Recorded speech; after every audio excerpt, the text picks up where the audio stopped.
അസ്സലാമു അലൈക്കും വറഹ്മത്തുള്ളാഹി വബറകാതുഹു. ഇന്ന് ഞാൻ വന്നിരിക്കുന്നത് ഹാരിഫ് ഹുസൈൻ, അതായത് സ്വയം പ്രഖ്യാപിത നുണയൻ, അദ്ദേഹത്തിന്റെ ഒരു കോളുമായി ബന്ധപ്പെട്ട ഒരു വിഷയത്തിലാണ്. അതായത് എൻ്റെ വീഡിയോയുടെ ടൈറ്റിൽ ഇങ്ങനെയാണ്: ബാലൻ കോയയുടെ ചോദ്യവും സ്വയം പ്രഖ്യാപിത നുണയന്റെ മറുപടിയും ഒന്ന് പരിശോധിക്കാം. അതാണ് നമ്മളെ വീഡിയോയുടെ ടൈറ്റിൽ. അപ്പം സംഭവം എന്താണെന്ന് വെച്ചാൽ, ഇദ്ദേഹത്തെ പലരും ഇങ്ങനെ കോൾ ചെയ്യുന്നുണ്ട് എന്നാണ് അറിയപ്പെടുന്നത്.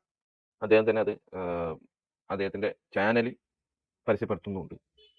ഇത് ആരാണ് വിളിക്കുന്നതെന്ന് അയാൾ പൈസ കൊടുത്തിട്ടാണോ അതല്ലാതെയാവാം, എന്തോ ആവട്ടെ, ചോദ്യം ചോദിക്കുന്ന ആള് ചോദിക്കുന്നത് കണ്ടാൽ നമുക്ക് മനസ്സിലാവും പല രീതിയിലാണ് ഇത് പോകുന്നത് എന്നുള്ളത്. ഒരു വിശ്വാസി ഒരിക്കലും ഇതുപോലെയുള്ള ആളുകളെ വിളിച്ചിട്ട് ഒരു സംശയം ചോദിക്കുമെന്ന് ആർക്കും തോന്നുന്നുണ്ടോ? നമ്മൾ സാധാരണ ഒരാളെ വിളിച്ചിട്ട് ഒരു സംശയം ചോദിക്കണമെങ്കിൽ അയാൾക്ക് ആ വിഷയത്തിൽ പാണ്ഡിത്യമുണ്ട് എന്ന് നമുക്ക് തോന്നണം.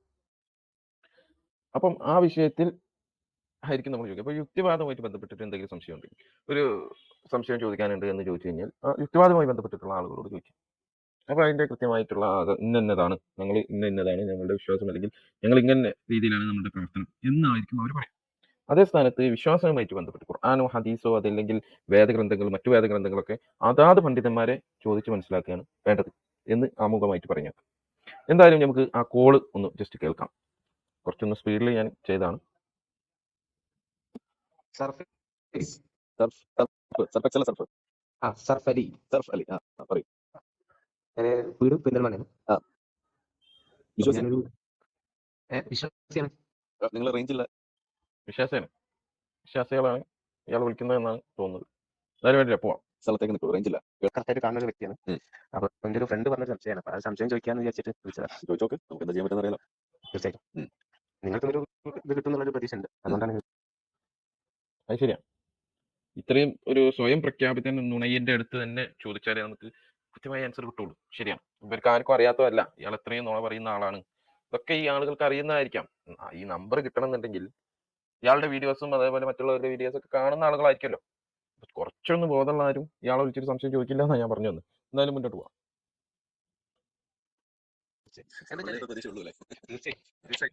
സംശയം കേൾക്കട്ടെ, എന്താ പറയുന്നത്.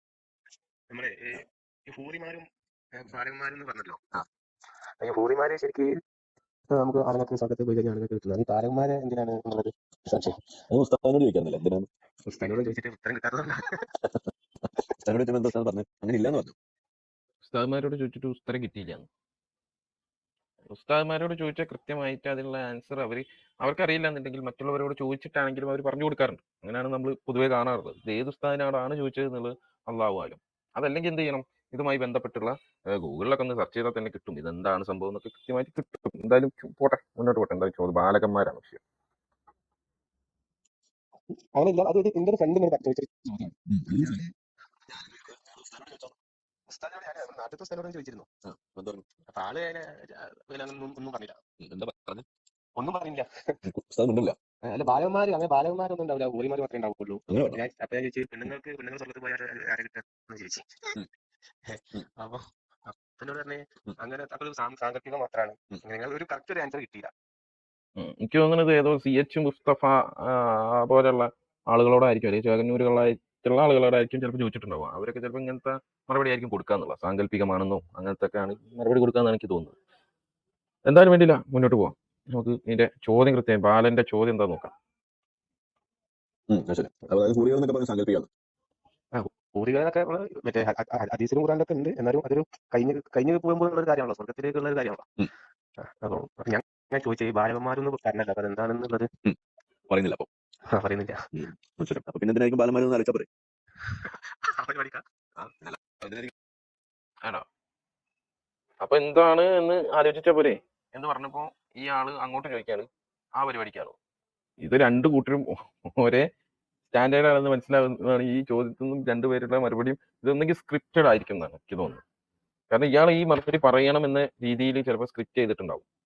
അങ്ങനെ ആയിരിക്കാം, അല്ലെങ്കിൽ അതിനായിരിക്കാം, ആ പരിപാടിക്കായിരിക്കാം, പിന്നെ ആ പരിപാടിക്കോ, പിന്നെ അല്ലാതെ എന്നൊക്കെ പറയണമെന്നുണ്ടെങ്കിൽ ഇത് രണ്ടും ഒരു സ്റ്റാൻഡേർഡിലായിരിക്കണം എന്നാണ്. മുസ്ലിങ്ങളെ സംബന്ധിച്ചിടത്തോളം ഇതിൽ കൃത്യമായ ആൻസർ പണ്ഡിതന്മാർ പറഞ്ഞു വെച്ചിട്ടുണ്ട്.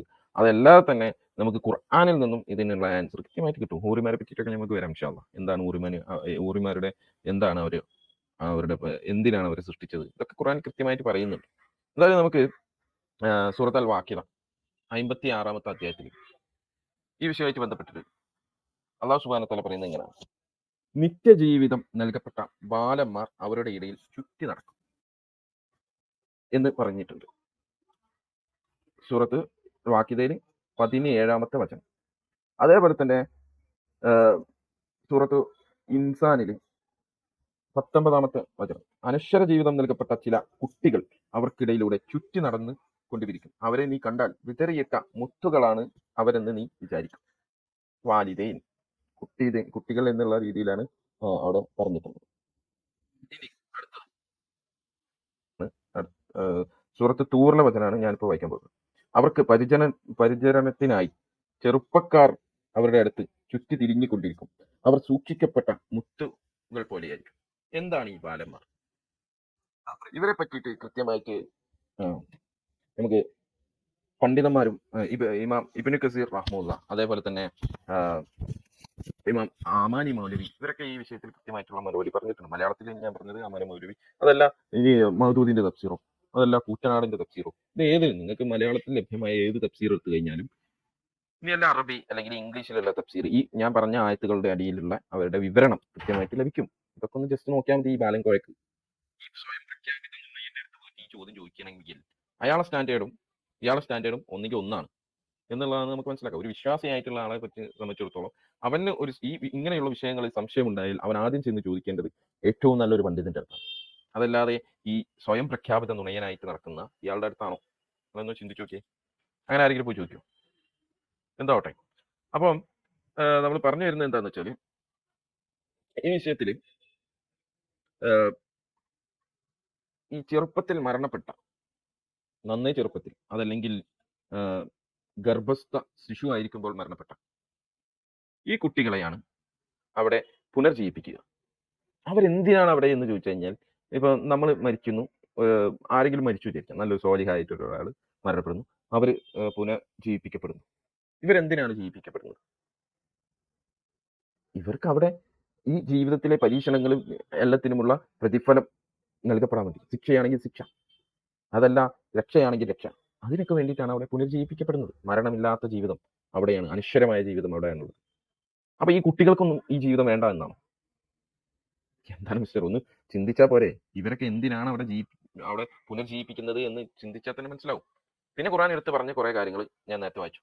അവര് ഇപ്പൊ നമുക്കറിയാം, കുട്ടികളൊക്കെ നമ്മൾ കാണുമ്പോൾ എത്ര ലാളിത്യത്തോടെയാണ്, അവരെ ആ മുഖം കാണുമ്പോൾ വല്ലാത്തൊരു സന്തോഷമാണ് നമുക്ക്. അപ്പൊ ആ ഒരു സന്തോഷം അവിടെ കിട്ടുക എന്നുള്ളത് കൂടിയാണ് ഇവിടെ അർത്ഥമാക്കുന്നത്. അത് തന്നെയാണ് എല്ലാ പണ്ഡിതന്മാരും പറഞ്ഞിട്ടുള്ളത് ഈ വിഷയവുമായിട്ട് ബന്ധപ്പെട്ടിട്ട്. അപ്പൊ ഇതുപോലെയുള്ള ചോദ്യങ്ങളൊക്കെ നിങ്ങൾ ചോദിക്കേണ്ടത് ഏതെങ്കിലും നല്ല പണ്ഡിതന്മാരെടുത്തോ, അതല്ലെങ്കിൽ നിങ്ങൾക്ക് തന്നെ ഇരുന്ന് സെർച്ച് ചെയ്യാമെന്ന രൂപത്തിൽ ഇപ്പോൾ ലഭ്യമാണ് എന്നുള്ളതാണ്. നമുക്ക് ഹൂറുമാരുമായിട്ട് ബന്ധപ്പെട്ടിട്ടാണ് ഇയാൾ ചോദിക്കുന്ന ഒരു കാര്യം. എന്തിനായിരിക്കും അല്ല നമ്മളതിനാ അങ്ങനെ ഇപ്പൊ നമ്മുടെ നാട്ടിൽ ഇതേപോലെ പല സംവിധാനങ്ങളും ഒരുക്കിയിട്ടുണ്ട് എന്ന് പറയാറുണ്ട്. ഇപ്പൊ സ്ത്രീകൾ ഉപയോഗിച്ചുകൊണ്ട് ചെയ്യുന്ന പല സ്ഥലങ്ങളും. പക്ഷെ ബാലന്മാരെ ഉപയോഗിച്ചുകൊണ്ട് ഇങ്ങനെ ഒരു പരിപാടി ചെയ്യുന്നത് ആധുനിക ലോകത്ത് നമ്മൾ എവിടെ കണ്ടിട്ടുള്ളത്?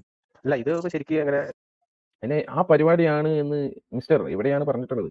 ഈ യുക്തിവാദികളെ സംബന്ധിച്ചിടത്തോളം ഇങ്ങനെയുള്ള പരിപാടികളൊക്കെ നടത്തുന്നത് ദൈവമയമില്ലാത്ത യുക്തിവാദികളെ ആണ്. ഇസ്ലാം ഇവിടെ നിഷിദ്ധമാക്കപ്പെട്ട ഈ സ്വവർഗഭോഗം അതേപോലെയുള്ള രീതികളൊക്കെ ഇസ്ലാം ഇവിടെ നിഷിദ്ധമാക്കിയിട്ടുണ്ടെങ്കിൽ അതും അവിടെയും നിഷിദ്ധം തന്നെയാണ്. അല്ലെങ്കിൽ കുട്ടികളെ കാണുമ്പോൾ നിങ്ങൾക്കൊക്കെ എങ്ങനെ ഇത് തോന്നുന്നു എന്നുള്ളതാണ്. ചെറിയ കുട്ടികളെ കാണുമ്പോൾ ഈ രീതിയിൽ തോന്നുന്ന ഈ രതി വൈകല്യമുള്ള ആളുകളൊക്കെ ശരിക്കും എന്താണ് നമ്മൾ പറയേണ്ടത്? നിങ്ങൾ ആലോചിച്ച് നോക്കി. കൂടുതലൊന്നും പറയാനില്ല, നീ വേറെന്താ പറയുന്ന നോക്കട്ടെ. ഇതിപ്പോ നിങ്ങളൊരു നിഗമനമായിട്ട് പറയാണോ, അല്ലെങ്കിൽ എവിടെയെങ്കിലും എഴുതിയിട്ടുണ്ടോ? എഴുതി വെക്കും തോന്നുന്നുണ്ടോ? പിന്നെന്തിനാ ഈ ബാലന്മാർ? എഴുതി വെച്ചിട്ടില്ല, എവിടെ എഴുതി വെച്ചിട്ടില്ല. ഇവർക്ക് തോന്നുന്നതാണ് ഇതൊക്കെ. ഇങ്ങനെ തോന്നുന്ന ആളുകളെ സംബന്ധിച്ചിടത്തോളം ഇങ്ങനെയുള്ള വ്യക്തികളെ സ്വർഗത്തിൽ തന്നെ കയറ്റില്ല നിൽക്കുന്നു. അങ്ങനെയാണെങ്കിൽ ഇവർക്ക് നേർമാർഗത്തിലാകേണ്ടതാണല്ലോ, നല്ല ചിന്തകളാണെങ്കിൽ. ചിന്ത നന്നാവാത്തതിന്റെ കുഴപ്പമാണ് ഇതൊക്കെ. പേരിട്ടതിനാ ഞാൻ ചോദിക്കുന്നത്. അതിന്റെ ഒരു ആൻസർ അതെ, ഹൂറികൾ എന്തിനാണെന്ന് അവിടെ പറഞ്ഞിട്ടില്ലല്ലോ. ഹൂറികൾ എന്തിനാന്നുള്ളത് നമുക്ക് ആലോചിക്കാലോ. അപ്പൊ അത് നിങ്ങൾക്ക് ആലോചിച്ചെടുക്കാമെങ്കിൽ ഇതും ആലോചിച്ചെടുക്കണല്ലോ. ഓക്കെ, ഹൂറികൾ എന്തിനാന്നുള്ളത് അവിടെ എഴുതിയിട്ടില്ല.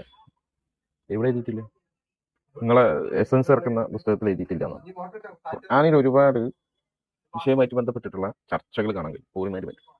അതിൽ സൂറത്ത് ദുഹാനബി അങ്ങനെ ആകുന്നു. ഏത് അവരുടെ അവസ്ഥ? വിശാല നേത്രങ്ങളുള്ള വെളുത്ത സ്ത്രീകളെ അവർക്ക് ഇണകളായി നൽകപ്പെടും. ഇതാണ് ഹൂറി എന്ന വാക്കാണ് അവിടെ പറയുന്നത്. അതായത് ഇവര് ഈ പറഞ്ഞ മരിച്ചു ചെല്ലുന്ന നല്ല സ്വാലിഹയായിട്ടുള്ള ആളുകൾ ഭാര്യമാരായിട്ട് ഇണകളാക്കിയിട്ട് അവർക്ക് ഈ പറഞ്ഞ സ്ത്രീകളെ ലഭിക്കുമെന്നാണ് പറയുന്നത്. എന്നാൽ ഈ ബാലന്മാരെ കുറിച്ച്, ഈ കുട്ടികളെ കുറിച്ച് പറയുന്നിടത്തൊക്കെ അവരവരുടെ ഇടയിൽ ചുറ്റി നടക്കും. അവരെ നീ കണ്ടാൽ ഒളിച്ചു വെക്കപ്പെട്ട മുത്തുകൾ പോലെ ഇരിക്കും. അതായത് അവരെ കാണുമ്പോൾ തന്നെ നമുക്കറിയാം, കുട്ടികളൊക്കെ നമുക്ക് ഏത് കുട്ടികളെ കണ്ടാലും നമ്മൾ വേഗം പോയി എടുക്കും, അവരെ ചുംബിക്കും. ഇതൊക്കെ നമുക്ക് എന്തിന്റെ അടിസ്ഥാനത്തിലാണ്? അവരോടുള്ള സ്നേഹം, കാരുണ്യം, അതേപോലെ തന്നെ നമുക്ക് അതിലൂടെ ഉണ്ടാകുന്ന ഒരുപാട് ഉണ്ട്, സന്തോഷം നൽകുന്നുണ്ട്. എന്ന് കേട്ട് കഴിഞ്ഞാൽ നമ്മുടെ കുടുംബക്കാർ വരും, അയൽവാസികൾ വന്ന് കാണും. ഇതൊക്കെ എന്തിനാണ്? ഇവരൊക്കെ എടുത്തേക്ക് എങ്ങനെയാണ് കുട്ടികളെ വരെ അയക്കാൻ തോന്നുന്നത്? നമുക്കൊക്കെ ഇതുപോലുള്ള വൃത്തികെട്ട രീതിയിലുള്ള ചിന്തകളുമായിട്ടാണ് ഇവരൊക്കെ നടക്കുന്നത്. അപ്പൊ ഇതാണ് ഈ വിഷയത്തിൽ പറയാനുള്ളത്. കൂടുതലൊന്നും ഈ വിഷയത്തിൽ പറയാനുള്ളത്. ഇതുപോലുള്ള കോളുകൾ ചെയ്യുന്ന, എനിക്ക് തോന്നുന്നില്ല വിശ്വാസികളാണ് ഇങ്ങനെ ചെയ്യുന്നു എന്ന് എനിക്ക് തോന്നുന്നില്ല. അതാവാലും എന്തായാലും അയാളുടെ സംസാരം ഒന്നും കേട്ടിട്ട് അങ്ങനെ തോന്നുന്നില്ല ഒരു വിശ്വാസിയാണ് എന്ന രീതിയിൽ എല്ലാ സംസാരമൊക്കെ പോകുന്നത്. അപ്പോൾ ഇതാണ് ഈ വിഷയത്തിൽ പറയാനുള്ളത്. അപ്പോൾ ഞാൻ നിർത്തുകയാണ്. വാഹിദവന അൽഹംദുലില്ലാഹി റബ്ബിൽ ആലമീൻ. അസ്സലാമു അലൈക്കും വറഹ്മത്തുള്ളാഹി വബറകാതുഹു.